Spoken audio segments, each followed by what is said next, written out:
Well, yes, I am up hot foot after having listened to that interview.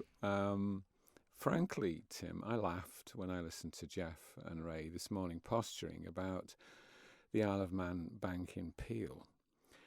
I think the electors of Peel and Glenfaber need to understand that neither of those two ministers have offered any support at all with regard to maintaining the future of a core sub-post office network, and there are key sub-post offices. Peel is one of them.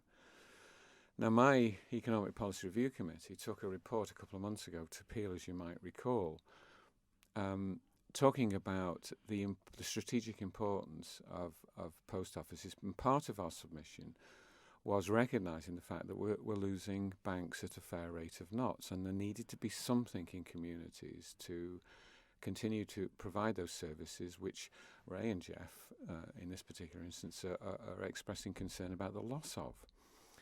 Now, the Council of Ministers said it was up to the post office, didn't they? Yeah, they did, and that was where they're wrong. The committee's argument was, and it's a very, very strong one, but it was completely brushed aside by the Council of Ministers, that there is a strategic, in terms of cash handling and social obligation, there is a governmental, a political responsibility to our communities in that regard, and Council of Ministers simply will not accept that responsibility. They simply say, oh, well, the sub-post offices are the responsibility of the post office and it's nothing to do with us. So all I'm saying now, and it's a warning, is that if ultimately the sub-post office in Peel closes, and let me make it clear, the Economic Policy Review Committee are recognise that all the sub-post offices now are under threat from a viability perspective. If the sub-post office closes in Peel at some stage, then Jeff Boot and Ray Harmer must bear some responsibility for that. So enough of this posturing about the bank. Let's see them recognise the real needs of their community and stop posturing before an election. Frankly, I'm disgusted with their behaviour. Similarities then in your eyes between the banks and the post offices out in the regions? Yes, well, the post offices are closing. I beg your pardon, the banks are closing. And in strategic terms, and our committee discussed this, there's going to be a continued, fairly long-term need for protection of a cash system. You can get cyber attacks in the future when we're almost completely digital, for example, and we will have to have that facility to step back into an interim cash process. That's in years to come. So strategically, there's going to be a long-term need for cash, and we articulated this in Tynwald very clearly, and Ray and Jeff took absolutely no notice of this at all. Disgraceful.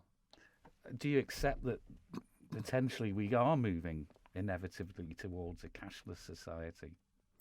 Yes, but the corollary of that is that because we need to protect a fallback position, and the Swedish communities that were hell-bent on going completely digital nearly had a heart attack very recently when they realised that if there was a cyber attack on their system, they were completely lost.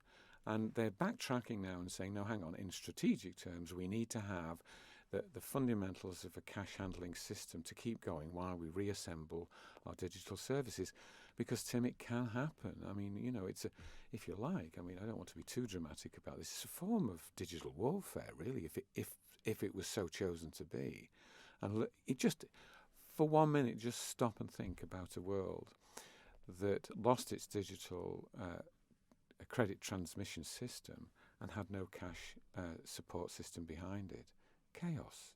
So in fundamental strategic terms, it is essential that each central community around the Isle of Man keeps a sub-post office, and Peel is one of them.